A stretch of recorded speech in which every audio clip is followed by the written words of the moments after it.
A atmosfera em Guaratuba, Paraná, durante o outono de 1992, era enganosamente serena, uma típica cidade litorânea brasileira que vivia em função de seus ciclos de veraneio e letargia.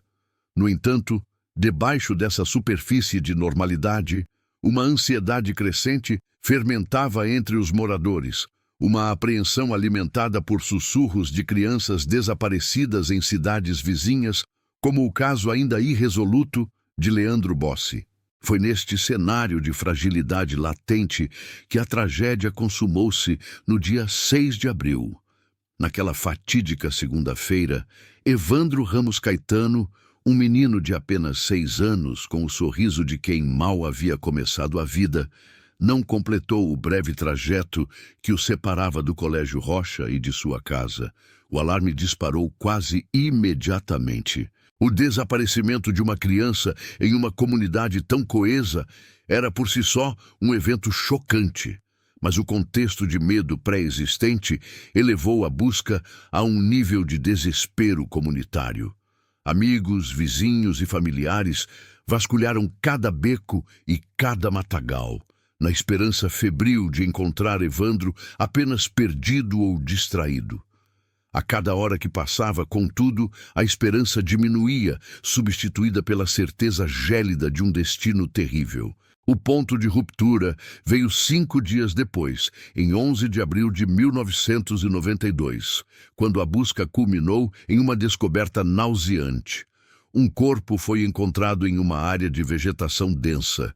O que se seguiu não foi apenas a confirmação da morte de Evandro, mas a revelação de uma cena que desafiava a compreensão humana e a lógica de um crime comum.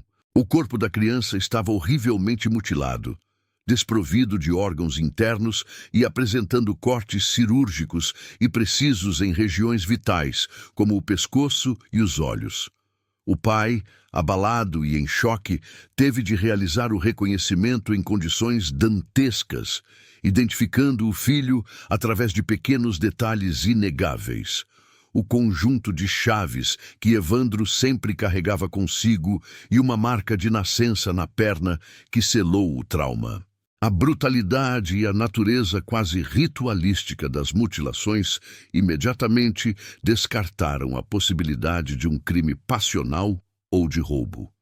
Os primeiros relatórios da perícia e os investigadores, chocados com o grau de violência e a forma como o corpo foi tratado, começaram a convergir para uma única e alarmante teoria. Evandro Ramos Caetano não havia sido apenas assassinado. Ele havia sido vítima de um sacrifício em um ritual de magia negra.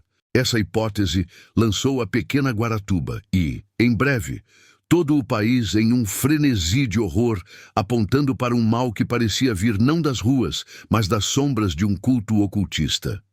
A partir daquele momento, a investigação deixaria o campo do homicídio comum para mergulhar em um território de bruxaria, misticismo e fanatismo, que culminaria em acusações contra figuras surpreendentemente poderosas da cidade. A tese do crime ritualístico, embora chocante, forneceu um caminho para a polícia em meio ao caos e à pressão midiática que rapidamente se abateu sobre Guaratuba. A comunidade, aterrorizada e clamando por justiça, precisava de respostas que fossem tão impactantes quanto o próprio crime, e a narrativa de bruxaria e sacrifício preencheu esse vazio. O foco da investigação, então, afastou-se da busca por um assassino comum e recaiu sobre grupos ou indivíduos que pudessem estar envolvidos com práticas ocultistas. Essa busca culminou em uma reviravolta que chocou o Paraná. O foco recaiu sobre uma família que estava no topo da hierarquia social e política de Guaratuba. O elo de ligação foi uma denúncia veemente apresentada por Diógenes Caetano, um ex-investigador da Polícia Civil, que, segundo algumas versões, possuía laços familiares com a vítima, Evandro. Diógenes emergiu como a figura-chave que apontou o dedo acusador diretamente para os Abage, uma família proeminente na região devido ao parentesco político e social. A investigação, seguindo a pista de Diógenes, Virou-se contra Celina Abade, esposa do então prefeito de Guaratuba, e sua filha, Beatriz Abade, juntamente com mais 5 pessoas, que incluíam pais de santo e pessoas ligadas à madeireira da família. A acusação formalizada era de que Celina e Beatriz teriam sido as mandantes de um macabro ritual de magia negra, alegadamente realizado nas instalações da madeireira de sua propriedade. Segundo a tese do Ministério Público, o motivo do assassinato era a busca por prosperidade, poder e proteção espiritual, um sacrifício hediondo que exigia o sangue e as vísceras de uma criança para ser consumado. A detenção e o indiciamento de figuras da alta sociedade em um crime tão bárbaro e com conotações ocultistas transformaram o caso Evandro em um fenômeno de interesse nacional, colocando Guaratuba no centro de um turbilhão de notícias e especulações. As autoridades, movidas pela necessidade urgente de apresentar uma solução ao público, focaram-se obsessivamente em obter as confissões dos 7 acusados. Essas confissões seriam a espinha dorsal da acusação, o elo de prova que ligaria a família Abade e os demais réus ao corpo mutilado. No entanto, o método pelo qual essas confissões foram obtidas se tornaria, décadas mais tarde, o cerne de toda a controvérsia e o epicentro do escândalo que desmontaria a narrativa policial inicial. A prisão dos acusados, sob a alegação de envolvimento em práticas demoníacas, marcou o fim da fase de investigação e o início de uma longa e tortuosa batalha judicial, semeando desde o primeiro momento a semente da dúvida sobre a legitimidade do inquérito e a culpabilidade dos envolvidos. Com os 7 acusados detidos e as confissões, a despeito de sua natureza controversa, servindo como principal prova material, o caso Evandro entrou na morosa e complexa esfera judicial, inaugurando uma série de julgamentos que se estenderiam por mais de 2 décadas e consumiriam a atenção da nação. A batalha judicial que se seguiu foi uma das mais longas e intrincadas da história do Tribunal do Júri brasileiro, marcada por recursos incessantes, nulidades processuais e um embate feroz entre a tese do Ministério Público, que sustentava o crime ritualístico, e a defesa, que clamava por inocência e denunciava a violência policial. O primeiro grande embate ocorreu em 1998, no Tribunal do Júri de Curitiba, um evento midiático sem precedentes. Naquele primeiro julgamento, Celina e Beatriz Abade chegaram a ser absolvidas, uma decisão que provocou uma revolta na opinião pública e no Ministério Público, que imediatamente recorreu da sentença, alegando que a decisão dos jurados era manifestamente contrária à prova dos autos, ou seja, às confissões obtidas no inquérito. A alegação central da defesa, desde o princípio e com cada vez mais intensidade, era a de que as confissões apresentadas à Justiça eram falsas, extraídas sob intensa coação e tortura por parte de membros da Polícia Militar e da Polícia Civil. Os réus, especialmente as mulheres da família Abade, detalhavam nos tribunais as agressões físicas, ameaças psicológicas e a privação de sono e alimento que teriam sofrido para que assinassem os depoimentos incriminatórios. Essa denúncia de tortura introduziu um cisma fundamental na narrativa. O caso não era mais apenas sobre a morte de Evandro, mas também sobre o abuso de poder e a legitimidade da própria investigação. Nos julgamentos subsequentes, especialmente em 2004 e 2011, as condenações foram finalmente proferidas, notavelmente contra Beatriz Abade e outros réus, mas a mancha da dúvida e as alegações de inocência jamais desapareceram. A ausência de provas materiais forenses irrefutáveis, como digitais ou DNA, que ligassem diretamente os réus à cena do crime, tornava as confissões forçadas o único pilar da acusação. Para muitos observadores jurídicos e sociais, as condenações pareciam baseadas tanto na necessidade de dar uma resposta à sociedade, quanto na fragilidade de um inquérito viciado desde o início, mantendo o mistério e a controvérsia pairando sobre a culpabilidade real dos envolvidos. Por quase 30 anos, o caso Evandro permaneceu estagnado no limbo do sistema judicial e na memória coletiva como um exemplo terrível de crime ritualístico resolvido, ainda que imperfeitamente. No entanto, o advento da internet e o surgimento de novas plataformas de mídia trouxeram o caso de volta à luz, culminando na grande reviravolta que reescreveria sua história. A ressurreição do mistério foi catalisada pelo trabalho minucioso do jornalista e podcaster Ivan Mizanzuki, que a partir de 2018 dedicou-se a uma investigação detalhada no aclamado Projeto Humanos, o caso Evandro. Mizanzuki não apenas recontou a cronologia dos eventos, mas mergulhou profundamente nos arquivos processuais, buscando documentos e evidências que a mídia e até mesmo a justiça haviam negligenciado ou esquecido. Foi nesse processo de escavação histórica que se fez a descoberta mais explosiva de todo o caso: a existência de fitas cassete de áudio originais que haviam sido gravadas durante a fase de interrogatório dos acusados, ainda em 1992. Estas não eram simplesmente transcrições ou depoimentos formais, mas registros brutos e sem edição do que de fato ocorreu nas salas da delegacia. A revelação e posterior divulgação do conteúdo dessas fitas causaram um terremoto no cenário jurídico e social brasileiro. As gravações capturaram, de forma inegável e perturbadora, o som do desespero, gritos de dor, ameaças explícitas e a coerção brutal sendo aplicada contra os réus, notavelmente as mulheres da família Abage. O áudio, que estava escondido e intocado por décadas, não deixava dúvidas.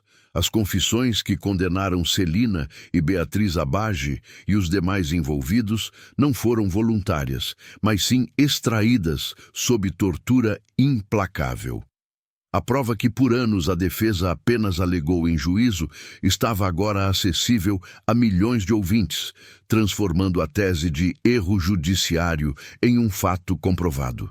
O que havia sido vendido à sociedade como um inquérito exemplar contra a bruxaria se revelava uma trama sórdida de abuso de poder, corrupção policial e manipulação probatória. A revelação chocou o público, reativou o debate e lançou uma pressão irresistível sobre o sistema de justiça para que reavaliasse a validade de condenações que se sustentavam sobre um pilar de violência. A divulgação das fitas de áudio, detalhando o horror da tortura policial, não foi apenas uma revelação jornalística. Foi uma bomba relógio que detonou no coração do processo judicial do caso Evandro. A prova, irrefutável e amplamente consumida pelo público, transformou a opinião social e forçou o sistema de justiça a confrontar os vícios estruturais que permitiram que o inquérito fosse viciado desde 1992. O clamor por uma revisão judicial se tornou ensurdecedor, sustentado pela evidência sonora de que os direitos fundamentais dos réus haviam sido violados de maneira brutal para obter uma solução rápida e midiática para o crime. Diante do peso das novas evidências, os advogados de defesa dos condenados, munidos do material explosivo, iniciaram um meticuloso processo de revisão criminal, uma ação raríssima e complexa que visa corrigir erros judiciais graves após o trânsito em julgado. O ápice desse movimento corretivo ocorreu em novembro de 2023, um momento decisivo que marcou o fim de uma era de incerteza legal para os acusados. O Tribunal de Justiça do Paraná, TJPR, tomou a decisão histórica de anular as condenações de 6 dos réus do caso Evandro, incluindo Celina e Beatriz Abage. O acórdão do tribunal reconheceu formalmente a utilização da tortura como o meio primário e ilegal para a obtenção das confissões, que, por sua vez, serviram como fundamento único das sentenças condenatórias. Para a justiça, a evidência de coação e violência invalidava por completo a prova processual mais importante, tornando as sentenças subsequentes nulas. Essa anulação não representou apenas a libertação legal e a reabilitação moral dos condenados. Ela foi um reconhecimento oficial do monumental erro judiciário que havia se perpetuado por mais de 3 décadas, demonstrando como a pressão social e a ilegalidade policial podem distorcer o curso da justiça de forma catastrófica. O reconhecimento da tortura fechou o capítulo da condenação das bruxas de Guaratuba, mas, ironicamente, abriu uma ferida muito maior na história do caso.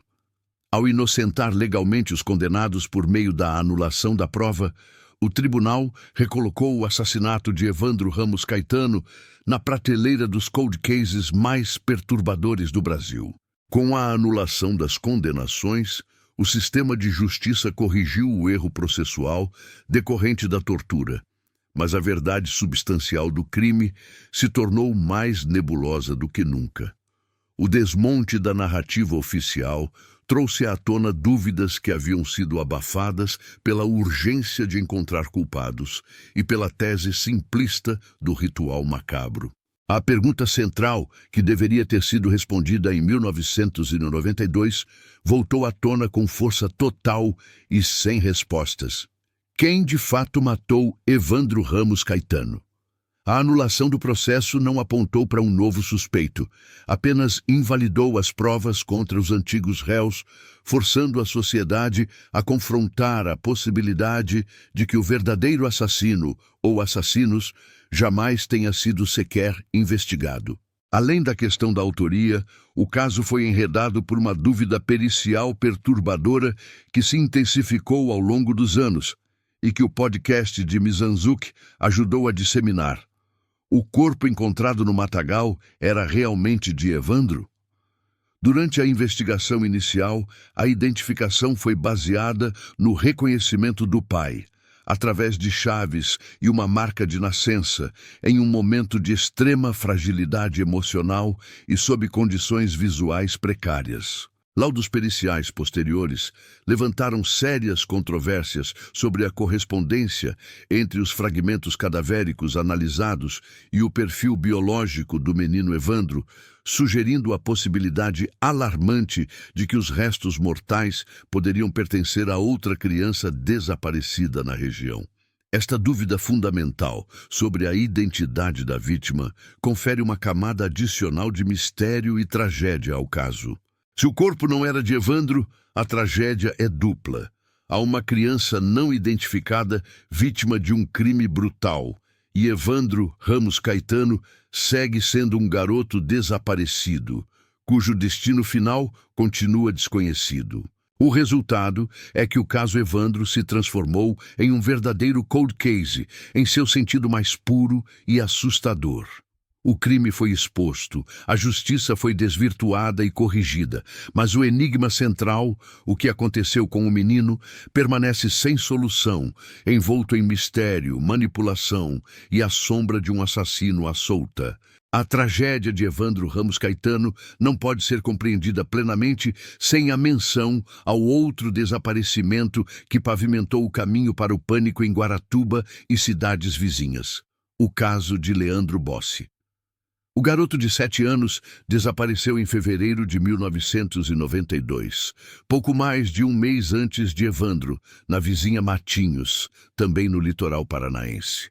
A coincidência de desaparecimentos de crianças na mesma faixa etária, em um curto espaço de tempo e em uma região geograficamente próxima, gerou imediatamente a tese de que havia um criminoso em série ou um grupo agindo na área. Embora o inquérito policial tenha focado intensamente no caso Evandro, culminando nas acusações contra a família Abage e a tese de ritual, o destino de Leandro Bossi nunca foi solucionado. A ausência de seu corpo manteve o caso em um estado de limbo permanente, e ele permaneceu um verdadeiro cold case por excelência. A conexão entre os dois casos é crucial para entender a pressão que recaiu sobre a polícia e a justiça. O medo de que uma onda de sequestros e sacrifícios estivesse em curso motivou uma resposta agressiva e, conforme provaram as fitas de áudio, ilegal por parte das autoridades, que pareciam dispostas a encontrar culpados a qualquer custo para apaziguar a histeria pública. Além disso, as dúvidas periciais levantadas sobre a identidade do corpo encontrado em Guaratuba ganham uma dimensão ainda mais sombria com o caso Leandro.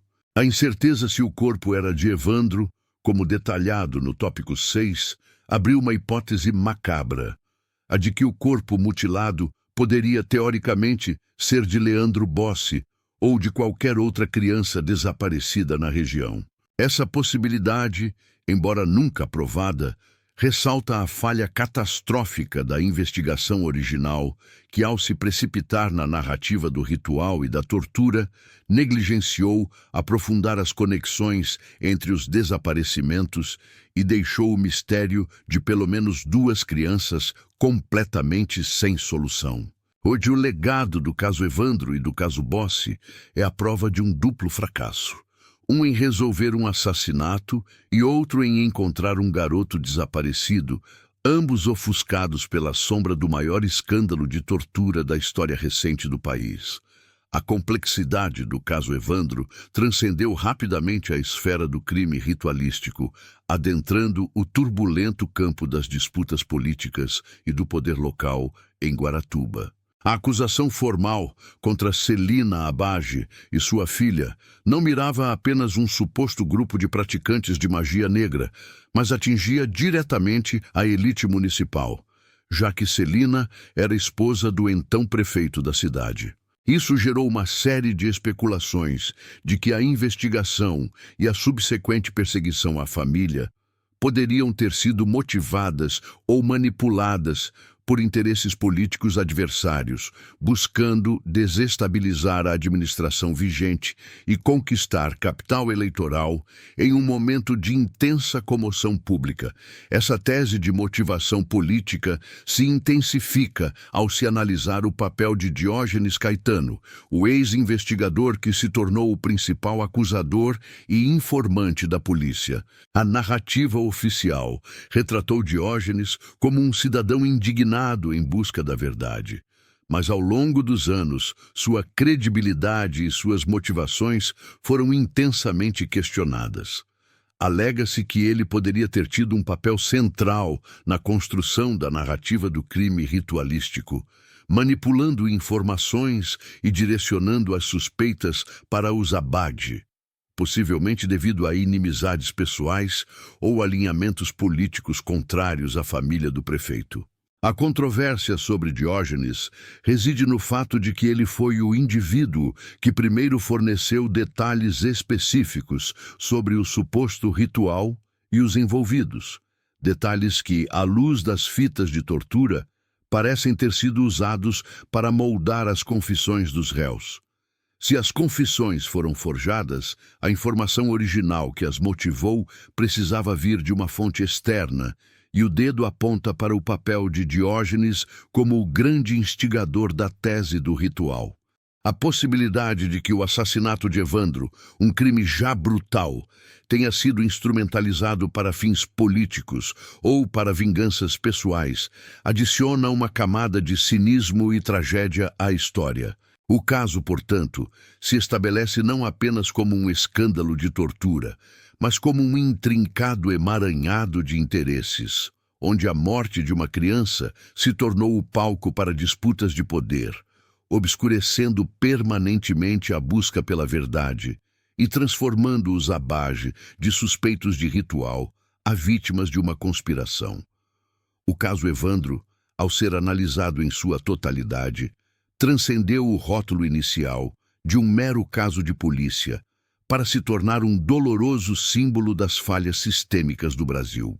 O legado desta história não é apenas a memória de um crime brutal, mas a prova cabal de um escândalo de abuso de poder que manchou a história do judiciário e da polícia do Paraná. O que começou como o assassinato de uma criança em condições aterrorizantes, sob a capa de um ritual macabro, revelou-se, décadas depois, um teatro de horrores onde a verdade foi sacrificada para a conveniência da justiça. A anulação das condenações em 2023, baseada na irrefutável evidência de tortura, marcou a vitória legal dos acusados, mas trouxe consigo uma profunda reflexão sobre o preço dessa justiça tardia. As famílias dos réus viveram mais de 30 anos sob o estigma de serem bruxas e assassinos de crianças, tiveram suas vidas destruídas, suas reputações arruinadas e sua liberdade ceifada por confissões extraídas sob violência. O caso Evandro se consolidou como uma aula sombria sobre os perigos da histeria midiática e da pressão social sobre as investigações criminais. O clamor por culpados, alimentado pela tese do ocultismo, permitiu que as autoridades ignorassem os protocolos legais, forjando uma solução que fosse satisfatória para o público, em vez de buscar a verdade com rigor e ética. Mais do que isso, o caso estabeleceu um novo e aterrorizante cold case, o assassinato de Evandro Ramos Caetano.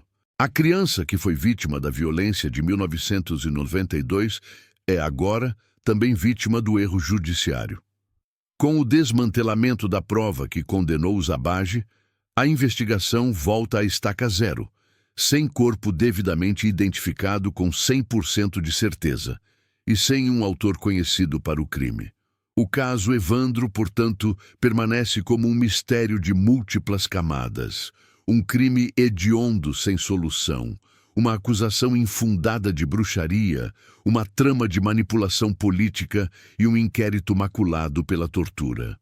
Seu fim é a incerteza, e seu legado é a vigilância eterna contra o abuso de autoridade em nome da justiça. A cortina cai sobre o palco do caso Evandro, mas a peça nunca termina.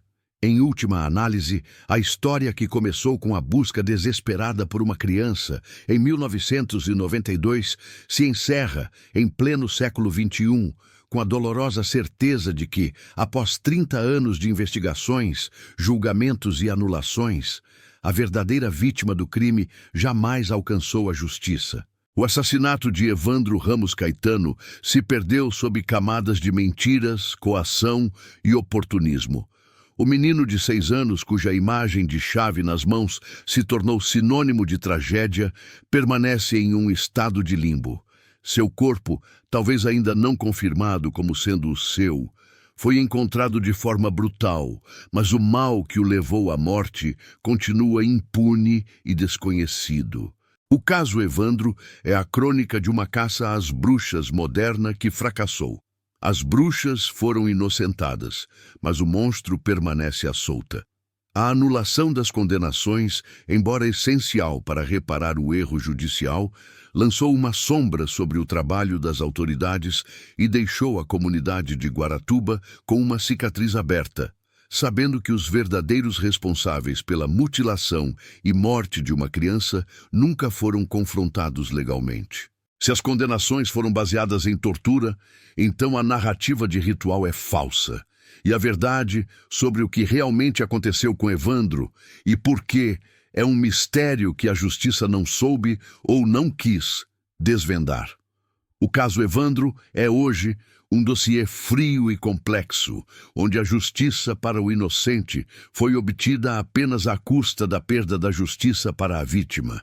A pergunta final que ecoa pelos corredores da história criminal brasileira é esta. Se a tortura desvendou um erro judiciário, o que a verdade desvendaria sobre o assassinato de Evandro Ramos Caetano? E o verdadeiro assassino ainda vive entre nós?